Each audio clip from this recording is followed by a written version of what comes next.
In this episode of the Business of E-commerce, I talk with Robert Patton about some of the lessons learned growing $1 million e-commerce business. This is the Business of E-commerce, episode 109.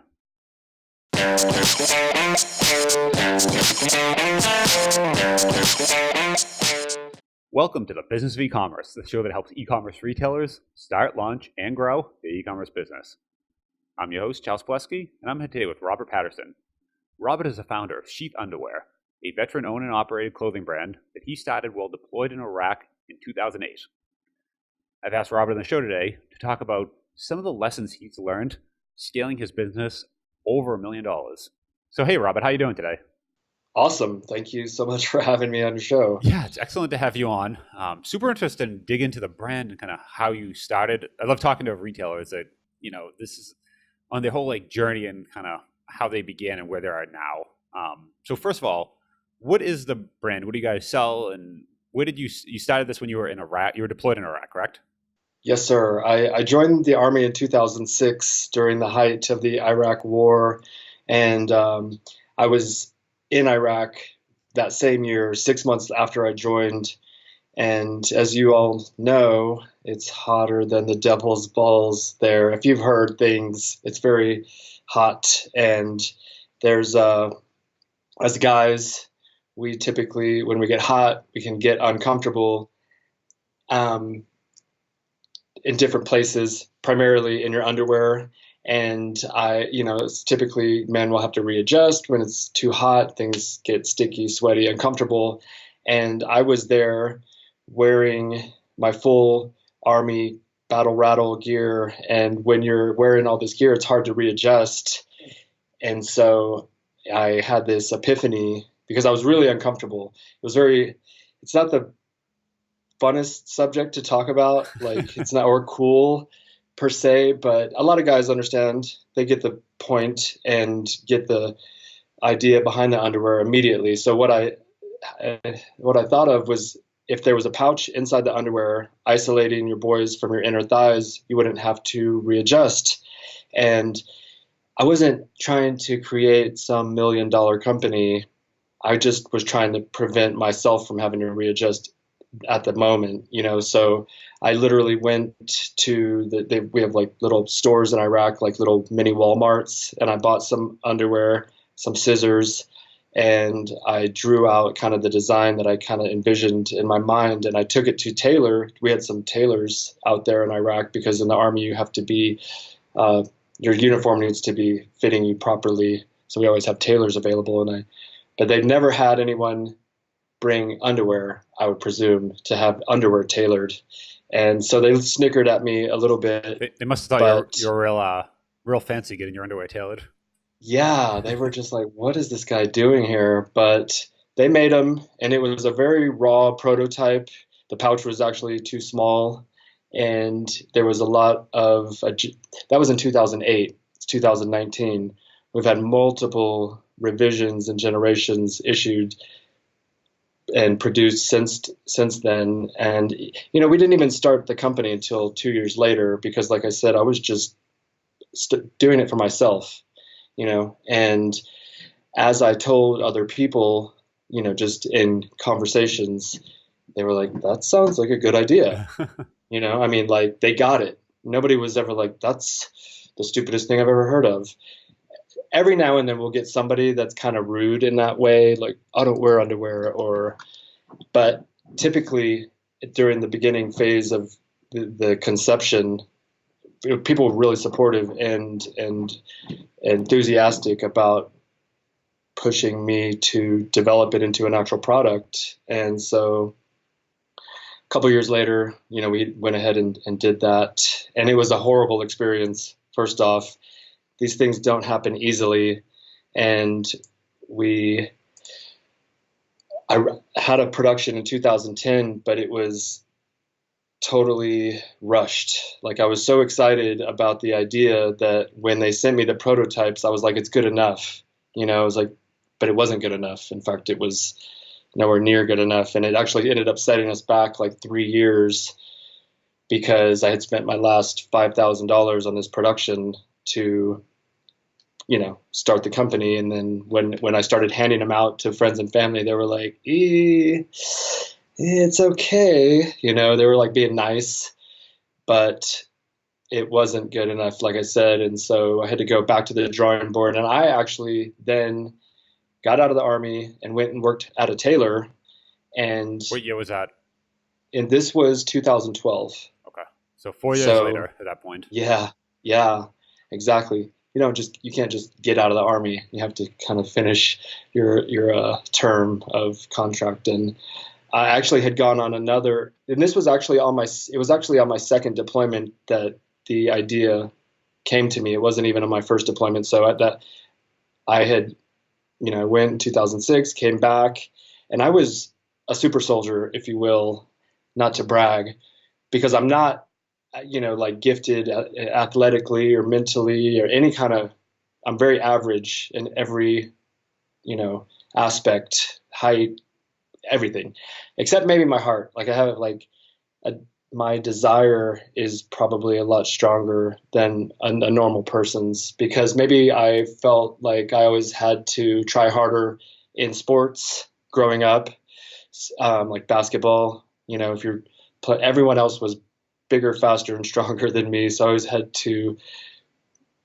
push myself to the like extreme limit, to the point of injury. I would push myself. I wanted to be in the NBA when I was a teenager. I think a lot of boys do, and just that didn't happen. But I was able to take that work ethic and transfer it to life. And I had multiple jobs before I joined the Army, and I always sort of excelled amongst my peers. And like when I joined the Army, I beat everyone in my battalion in physical fitness. Because they test you and you get scored, and I beat everyone, 200 plus people, and I got this special ceremonial award and then I got an AIT, which is Advanced Individual Training. I got the honor grad, and then when I got to my unit, I was just I loved the Army. It was actually really fun, and it helped me develop as a man, and mature and push myself and see what I was capable of. But but I had this idea in Iraq, and then they wanted to send me back for the third time in like 3 or 4 years. So I was kind of getting mixed messages, and about what we were doing there, and like, what is it still like? Do I even still believe in this? And I had a family and a daughter, and like, what am I doing with my life? And I have this idea, and people are pushing me to move forward with it. In particular, my younger brother, who is he's a partner of my in the company, and he came up with the name Sheath, and just really motivated me to move forward with it. And so I ended up getting out of the Army to pursue this. But like I said, it wasn't easy going at the beginning, and there was a setback. So I went and worked for this tailor to redesign the prototype, and we ended up. It took about a year, but I came up with a workable prototype. We did a Kickstarter in 2013. I'm sure you've heard of that. Oh yeah. Yeah, and it was successful. So you guys did a Kickstarter so folks were funding product development. Was it for a new product, or was it for? Did you already have the brand going and fans, or was this a completely new? Like, was it completely new, the brand at the time, or did you already have the brand and you're just launching a new product? We had we come up with a brand in 2010 when I made that initial investment that was not up to like the quality or comfort that our customers would enjoy. So that, like I said, that had set us back 3 years, and we had to redesign it. But we did have the brand. If you look on Twitter, our born on date is in 2010, but we didn't relaunch until 2013, and we really didn't have a huge fan base. No, like it wasn't like we reached out to all of our huge fan base, and they've helped fund the idea. In fact, barely anyone we knew helped fund the idea. It's kind of funny how when you're putting yourself out there and going for your dream, how few friends and family actually jump in to support the endeavor. it was 95% strangers, you know. Wow. So how did you reach all those strangers through Kickstarter or? Yeah, yeah, Wow, it's funny because I've talked to other folks even on the podcast where they use their existing list to try to build up the Kickstarter. absolutely. And it sounds like so that was not something you did. You just kind of put it on Kickstarter but it worked, and you raised the It did goal. work. What was the I mean, goal? we did. There it was 8,000, and we Okay, ended up raising 13 plus thousand, which isn't like this blowing us out of the water type of a success. You know, I've seen some people make hundreds of thousands, if not millions of dollars on their first Kickstarter, but it wasn't quite that successful. But it was just enough to get this batch produced. In fact, funny story, not that funny, but I I had already put a down payment on the production. So and I didn't have any more money. So if we didn't come up with if we weren't successful, I was going to have to sell my car probably to pay the balance due. But it put a lot of pressure on us to be successful, and it worked. it's fun. It's funny you said. So we're talking before the show about you were saying you're all in on the brand. You're showing me you have a Yes, tattoo of the logo, right? Is that we talked? yes, Okay. yeah, So it's funny because episode what is it? The past last week, Kylar was talking to her about kind of how she started a brand, that sort of thing, but exact opposite approach on these. She was taking very like incremental baby steps, like stair stepping her way into the brand. And it kind of sounds like your approach to doing this is literally the exact opposite of all in and kind of put it on the line and just go for it. Is that kind of like a theme that you have? Is that kind of yeah. Well, let me and to expand on that, I read a book that I recommend to everyone. Pretty much everyone knows it's called Think and Grow Rich by Napoleon Hill. yep. And one of the stories that is also kind of popular, and you hear other people talking about it, is if you want to take an island, you have to like burn the ships that you went there on. That gives you no retreat, no surrender. You got to go, and I get emotional because it we didn't know. You don't know, but you you believe in it, and I believed in it, and I knew, like, I wasn't lying to myself. I was like, I love this product. I believe in it, and if I really do believe in it, other people are going to be out there, and we're not that different as humans. We pretty similar, and in a lot of ways, we might think a little bit differently, but for the most part, we're very similar. So I was like, if I believe in it, I'll find an audience that also believes in it. And that kind of carried me through the first part of the process. And I'm going to just show these people real Yeah. quick the So tattoo if because you're watching on a video, you should definitely check out either YouTube or Facebook right now. So so wow, there you go. I got it tattooed like all the way across my back so that if I wanted to quit, they would remind me that it's not really an option. And part of the thinking behind that is if someone were to ask me 10 years later, what's that tattoo on your back? I would have to respond, oh, that's just some dream I gave up on. Hmm. Yeah, it's funny. I think there's a personality thing where some people they want that, they thrive into that, and that is their thing, and other people it's the exact opposite. And it sounds like you're just one of those people that this is what you need. Like this is you. I needed the pressure to Yeah. put on myself to never, just because it's so easy to give up. I mean, at the first sign of defeat, anytime an obstacle presents itself, it's like, oh, that's too hard. And everyone's kind of encouraging you, like my brother, my grandmother, and other friends, like, when are you going to get a real job? Like, just give up on that. It's not going to work. There's too many other big companies out there. It's too competitive, and you can't win. Yeah. Well, and the thing about business you kind of find is as you're growing, like each time you're getting larger, it's basically just going to be the next series of challenges that you don't know how to deal with, you've never seen before. Something bad happens. You're basically trying to push up against this wall. And each time you grow, you're pushing against the same wall, but there's different challenges each time. And you're pretty much not equipped to deal with any of these each time. And you have to just figure them out. And And unless you're getting smaller or just, I don't know, somehow staying the same size, every time you grow, it's the same thing. There's a wall, there's new challenges, and you just have to figure it out. Or that's what, Exactly. yeah. The Obstacle is the Way is a book by some guy. I mean, you have to overcome these obstacles. And, I said we were successful on this first Kickstarter, and we got a successful production from the money that we got from all our uh, backers. We get the product, we ship it out, everyone's happy. People start reordering. We sell out of our gray and black pairs. So I'm like, okay, we need more gray and black.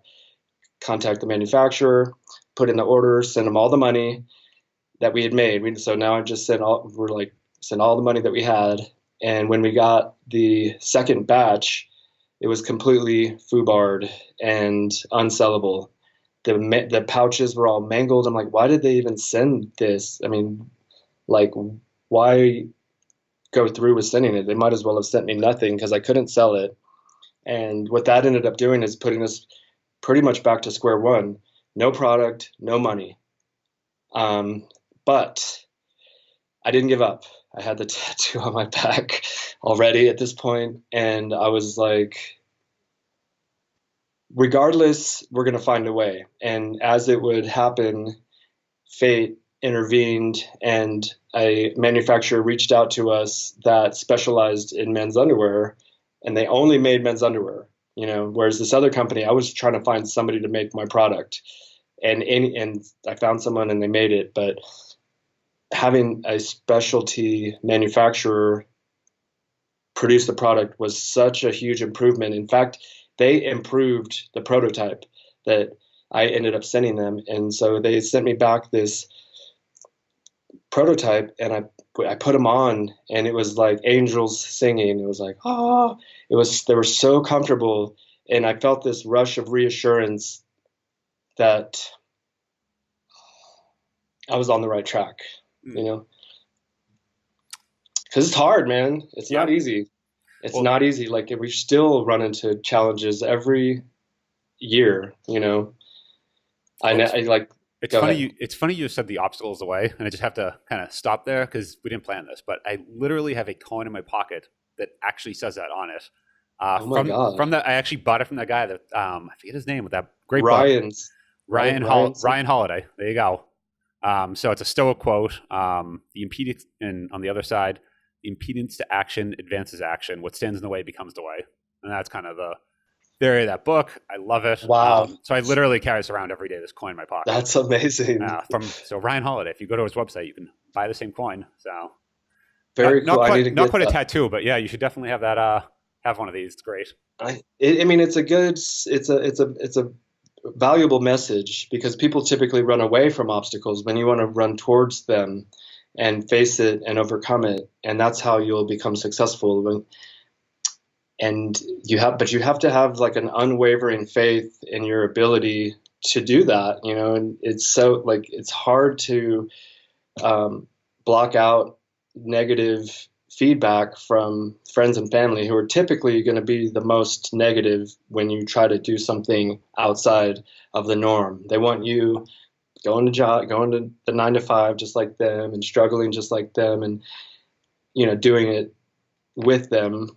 But it's like rats or crabs in a bucket, trying to pull you down. And I don't know if that's exactly the mentality. Maybe they were just looking out for my best interests, but I was 100% confident that it was going to work because I put them on and I loved it. And I was like, these are gold.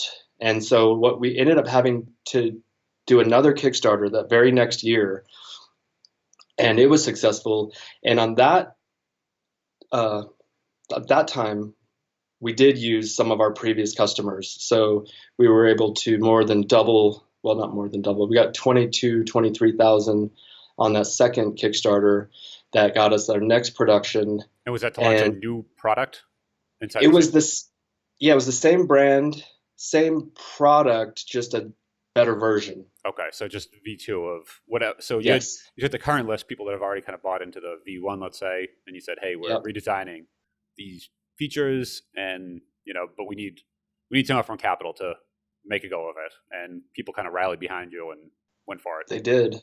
Very cool. And it was amazing. Yeah, the support that you get, because Kickstarter's kind of a cool website for people that have become like that are trying to launch a product, but also for people that are successful to go on and support other entrepreneurs who are trying something new. And I feel like there was a lot of that, just people with good hearts trying to help out. They may not even know, like the product or anything. They just see you going for your dream, and they want to kind of just lift you up a little bit, give you a tiny little handout to move forward. And it was it all happened so perfectly with the internet being around. Like, if this had happened 30 years ago, I would not be successful. Without Kickstarter, I don't think I would have been successful. And, so the timing was perfect for everything to manifest itself the way it did. And since that 2014 Kickstarter, we've doubled revenue annually every year. And last year we made $1 million, for the first time, which is obviously a pretty huge benchmark. Thank you. And, this year we were going to 10X. We're going to 10X like Grant Cardone, right? And I took out about 150,000 in loans to buy a bunch of inventory and really prepare ourselves for this huge wave of customers that was going to come our way. And it didn't quite happen. And we're not even 2Xing this year, which we've done every year up to this point. But we're gonna grow by about 500,000 in sales. So it's not horrible. 50% growth is still a respectable growth rate. Well, if you told yourself in 2008 that you're gonna only grow by 500,000, you would talking to your 2008 self, you would have had a very different perspective on only growing by 500,000.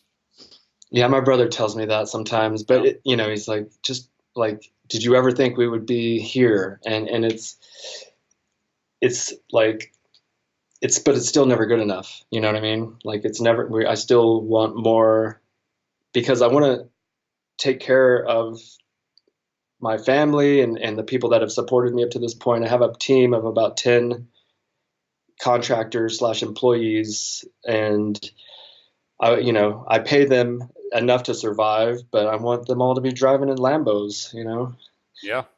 At least have that opportunity. So what's kind of next? How are you reaching? So you're saying you're doubling every couple of years, the past years. How are you reaching this new audience? How are you finding this new market? What are you doing to double? It's a lot of friends telling their friends, but as far as advertising, we're using Facebook and Google and Criteo at the moment, which we're looking into other alternatives, because it kind of seems like those avenues are losing the ROI that there had once been with the algorithms and just other competitors. It's very, there's a lot of people congested, so we sponsored this Colorado Springs Switchbacks soccer team, and part of the promotion was that we were going to give away 2,000 pairs to the first 2,000 attendees. And that's another sort of thing we've been doing, is just getting the product in people's hands to, let them try it. The proof is in the pudding. If you've never tried it, it might even seem sort of weird to you. I'm not sure I did kind of explain it at the beginning, but let me just re-explain what the product is, because it looks like normal underwear on the outside, but it's not normal underwear. I'll have for your people that are just listening, I'll kind of try to describe it, but they look like regular underwear. If you're just listening, we have this on YouTube and Facebook. You can actually see it right there. So yeah, I hate that I'm using. Let me pull out one of our newer prototypes. So, because that was a brief version and it's a little bit harder to see. But so this is our new 2.1 Army Green trunk. They look like regular underwear on the outside, but it's not what's on the outside that's important. Like my mama said, it's what's on the inside that truly matters. And so there's a pouch. Okay. Yeah, when you see this on video, you definitely get the, okay. And so I call it an inverted kangaroo pouch for your Joey. Yep. To put your Joey in the pouch, and it isolates it from sticking between your legs, essentially. it doesn't really, it's not like a push-up bra or anything. But it does give a slight hint of pronounced endowment. It gives you, it makes you look a little bit like you're packing a little bit of heat down there, but that's not the point. And it just so happens to be a slight side effect. People do comment on, whoa, I look like the man now, when they're wearing it. Their women tend to think they look a little bit sexier than normal. These are things that we've heard, and I've heard personally. But it's all about the comfort, and that's where we've focused on, and that's what guys appreciate about the product. And a lot of older guys who would be very hard to convince to try something new, they get it and they love it, and they replace their entire underwear drawer. And if you go to sheathunderwear.com and look at the reviews, they're all real. There's like thousands of them, and some people don't like them. Some people are like, it's not for me.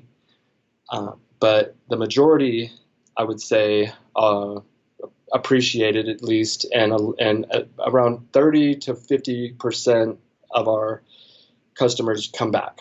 And so it's about just churning that new customer rate, and just keep getting new and returning customers to come back and tell their friends. And we're just starting a new loyalty program where you get points for referring friends and things like that, so you can get free underwear. That hasn't started yet. We're going to launch that in about a month with a company called Swell. We use Yotpo for our reviews, which allows people to leave reviews, but also us to get that star rating on a Google search. When you'll see some links that have the star ratings below it, and that tends to lend some sort of credibility for the potential new customers. We're always trying to show credibility, legitimacy. We have a UFC fighter named Donald Cowboy Cerrone, who has the most fights, most wins, and most knockouts ever in the history of the organization. He's wearing them. Michael Bisping, former UFC middleweight champion, he's loving them. Robert Oberst is this strong man. I'm dropping some names here. No, I like that, because that on the site, dropping the names, it sounds like, as a normal person, it sounds ridiculous, but you have to do it, because that is what shows the credibility. That shows these people, they're athletes, they're just there's someone that people aspire to be like, and they like it. And if you want to be like them, you should have the same thing too. So that is what kind of dropping the names. It's not just to do it to say, look, where this whatever size, but it's to do it to say they like it, so maybe you will too.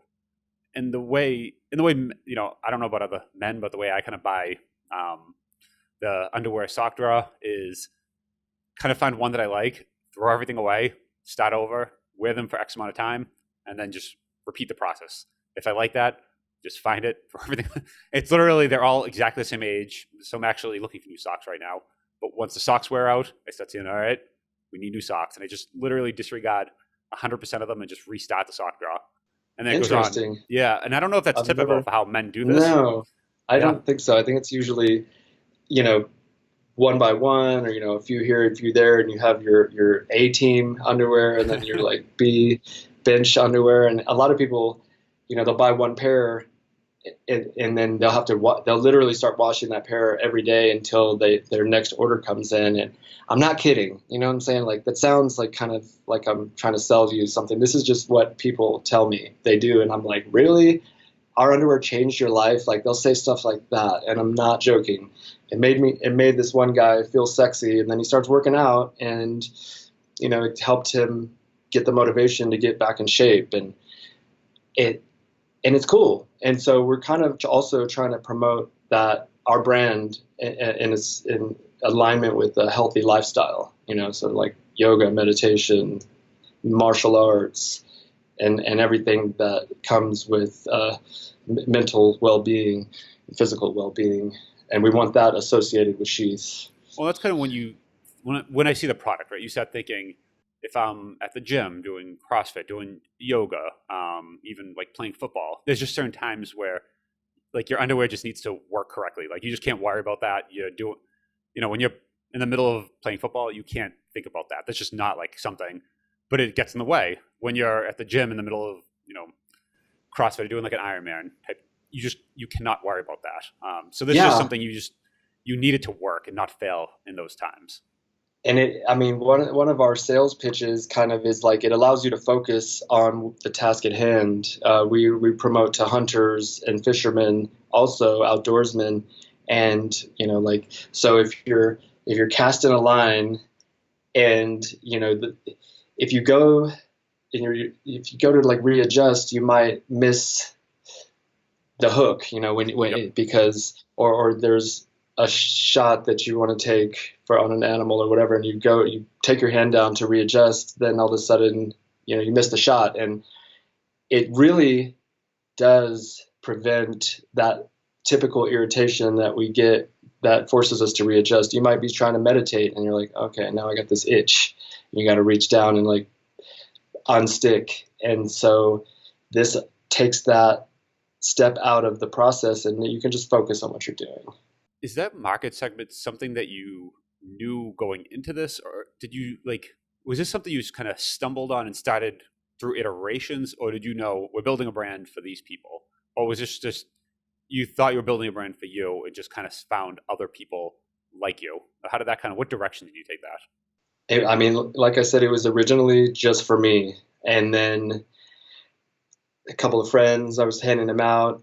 So it was like a process. I was gonna just market to military men at first because I was in the military. That's what I knew. And then we actually didn't go that route. I really did not feel like exploiting my service was the angle I wanted to pursue at the beginning. Now we kind of say, it's veteran owned um, and all that, but I wanted the product to speak for itself. And it was just strictly about the functionality. It works. It's good. And you don't have to use the pouch. If you like regular underwear, these are very comfortable with that, as regular underwear.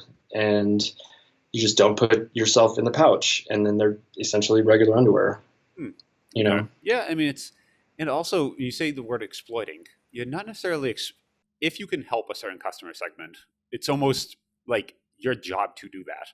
If you can give them something better than what they have today, you're not. It's almost not exploiting, right?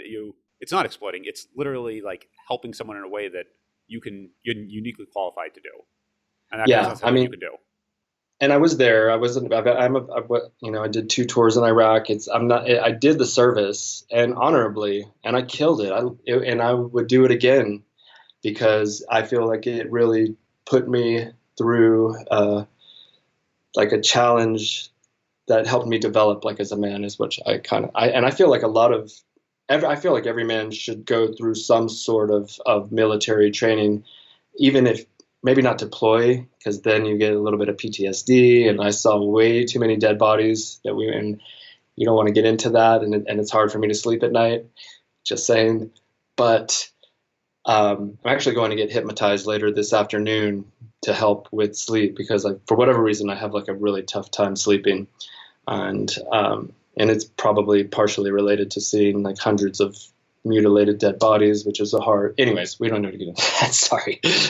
Get back on a positive topic. I really overall my service was just a overall good experience, because it helped me grow, and I made a lot of lifelong friends, and a lot of them are supportive now. A couple of them are dead, but anyways, let's stay positive. Yeah, I, and I get that. I hear that from a lot of folks, and it's um, yeah, but the war's like kind of over now. You know yep, what I mean? And that was a thing that happened, and it's over, and so we're here now, and I think the world is we're doing pretty good in yeah. this Oh, and it in sounds the like country. the business is doing pretty good as well. So both. Yeah. So then, where do you go from here? It sounds like you've done over $1 million, so you have a seven-figure business. What's next from it? How do you take it? Like, how do you take it to the next level? How do you 10x the business, or is that the goal? Well, no, it is. Okay. And well, okay, so we're going worldwide, which we already are worldwide. We're sold in over 74 countries, but that's because we ship to, anyone that will order it will ship to wherever you are, Vatican, India, Russia, Australia. Our top three countries goes U.S., Canada, UK, and Germany just started kind of blowing up recently because of a podcast. Okay, so that's kind of how we're planning on continuing to grow, is just expanding to every country in the world. We actually have distribution in UK and Canada for sales on our sheathunderwear.com site, but we're also on Amazon Prime in UK and Canada, and we're getting into Germany and Abu Dhabi next, which is Abu Dhabi is like in that whole region of Iraq, and it's very hot, and I really feel like it would benefit those people there. But we're still facing challenges, and we had been a garage fulfillment, sort of company up until 2018. We were doing everything out of our house, but we finally outgrew it. Yeah, and where are you located? What state? So I'm in Colorado, Okay. but we were operating out of San Antonio, Texas, and I do have a lot of my team spread out mostly in San Antonio. So it's mostly out of San And Antonio, though. You're doing all the shipping. we were, Okay, yes, so a little rough for the yeah, so the Northeast probably not the quickest shipping time. So right, you did start moving to a 3PL at that point. yes. Okay. A fulfillment center called Rakuten. Yep. Don't really recommend it because of we come to find out, they were overcharging us so much, and we just transitioned to a company called EasyPost. We're in process of transitioning, and they did some analysis of our current costs based on versus what they were going to do for us, and they're going to save us $7,000 a month. I'm hoping that they're not over promising, you know what I mean? Because that happens so often. I mean, and you say we have like a 35-minute timeline. I'm open to talk forever, but like we've had so many people promise us the world and then give us like a big fat goose egg in Well, return. and with 3PLs, you get this. You see the bill and this itemized list, and there's things in there you don't even Yeah. realize. There's all these like random charges, and sometimes you don't even understand Yes. like what are these fees and why am I paying? Like you don't even know. And at the end, you're like, all right, so they charged me X amount to fill this order. Is that good? Is that bad? Like, and then you go to you try to price shop, and it's like, oh no, we try, but their fee structure is so complex that it's very hard to just compare A with B because they're just both so complex. So yeah, It was almost to the point where I mean, like at one point, one day I was like, you guys are going to put us out of business. They were charging us so much, all these extra fees. And there was just one time in general, they took $5,000 out of our account and charged us for like 100 hours at $50 an hour to sort a shipment that we had come in from China. And they said, because it came in a Connex and it didn't have, the boxes weren't on pallets, so they had to take them out by hand. And it was just this weird excuse. I was like, but okay, so how did that take 100 hours? And they were like, oh, we'll get back to you. They ended up giving us $1,500 back, but never gave us an explanation for the other 3,500. And it's just like, sorry, and I can't get my money back, and they have all my product. So, um, you know, we started looking elsewhere, but we were talking to them and they started doing better. So we were going to stay with them, but then we talked to EasyPost, like I said, and then we did some, checking online to see how other people felt about their services. And it was pretty positive in comparison to Rakuten. So we decided we're going to give them a chance. And if they do save us even, $3,000 or $5,000, whatever, then we can really use that money to buy more product, promote more, so I feel like that was part of the reason why we didn't at least double as we had been in the past, because they were siphoning thousands and thousands of dollars that we could have used to keep growing, yeah, that's a big. It's funny as you grow, like when you're talking the first $5,000 order. hmm There's no room to miss some money. Like you kind of know where all the money is. You can just count it. It's very it's right there. It's very basic. Here's where I spent it. But as you kind of scale, so you're talking a $1.5 million business at this point, you can easily just miss thousands of dollars a month, and it starts to feel like silly on how did I miss this like very large number that a few years ago would have like kicked yourself for missing that, but now all of a sudden you can easily just like, we just missed 5,000 this month, like, but know what happened. Yeah, I mean, I don't lose sleep over it. Whereas in the past, I would have been laying in bed. I do lose sleep, but not because of that. Um, but I remember laying in bed just in a state of panic, like, how am I going to get the money to pay for this new order that I just placed? And um, but it's funny how you just always figure out a way. One way that we would get money for new orders is pre-orders. So we kind of use the Kickstarter method, our style method technique to for our own website, and we would tell our customers, hey, this is coming out in about a month. Put your pre-orders in now, and we'll give you a discount price for doing so. And that was a method that was very successful. And so we try to come out with new products as often as possible, because that gets our return customers coming back, and just, I guess, allows us to eliminate old products and liquidate those, and just keep coming out with new stuff and keep it fresh. So that's one of our best ways for making money, because we've paid well over $100,000 over the course of our existence to different influencers on Instagram and YouTube. And typically we'll make our money back, but we don't 10x. I'll pay a guy $3,000 and we might make $3,000 back off of his audience. And then the idea is that over the course of time, those customers return, and then we end up making more. But it's always a gamble. I don't know if I'm sure you've heard of Gary Vaynerchuk. Oh yeah. Oh yeah. I quote So him often. Well, and he's amazing and great and inspirational, and I've read his books and used his methods. But he was one of those guys that promised us the world and gave us nothing. It was like 2015, 2016, and he had just started Vayner Sports, which is an offshoot from VaynerMedia. And he was like, okay, so if there's any small businesses out there, we want to help you grow. And I'm like, this is Gary V. I trust him. You know what I mean? I don't know why. I just felt like I could trust him.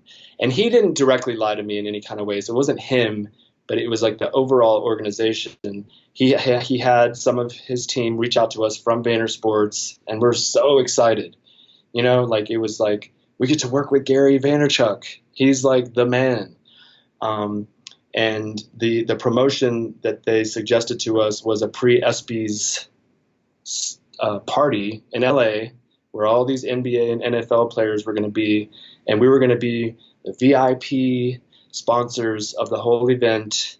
And it was $15,000 for this one party, one event, 4 hours. And I flew my whole team out there. So there was another $3,000 or $4,000.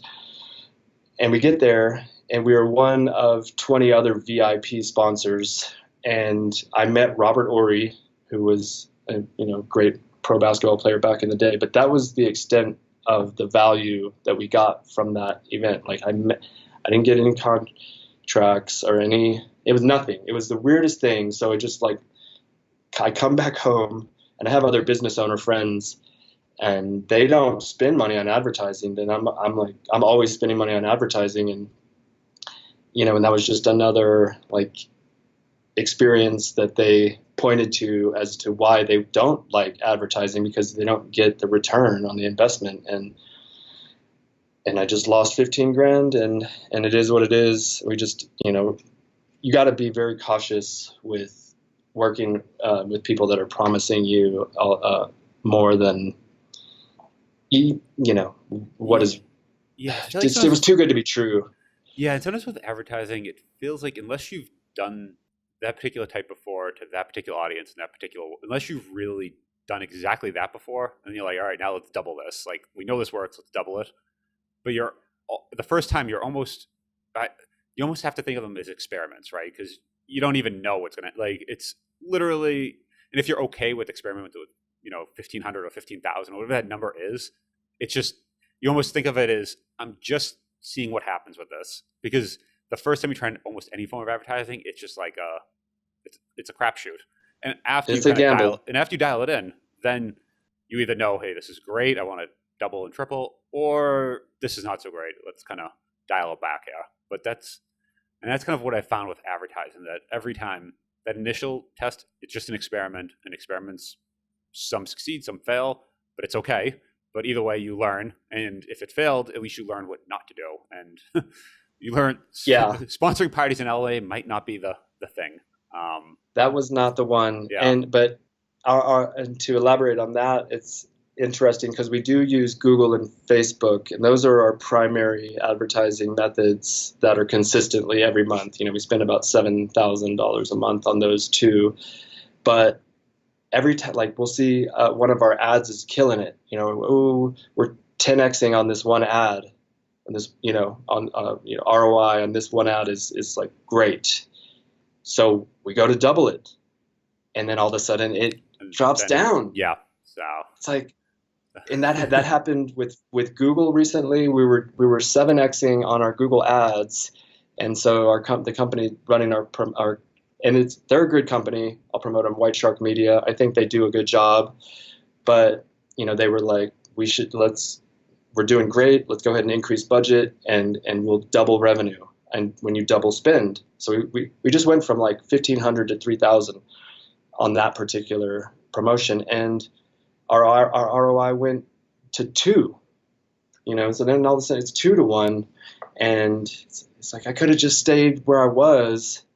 But we always get greedy. It's like, oh, this is working, let's double it. But then it throws off the algorithm, I think, and then you end up losing money.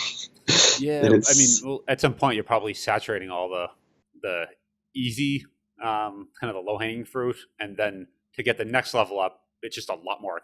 To reach that next level of people, it becomes more expensive, and another level of that, it's just more. So it is. Yeah. All right, I could talk to you about this all day, but I know, in the interest of time, I will end it there. But if people want to look up the site, kind of find more about you guys, what you guys are working on, or if there's anything you want to plug, any Kickstarters, where can they do that?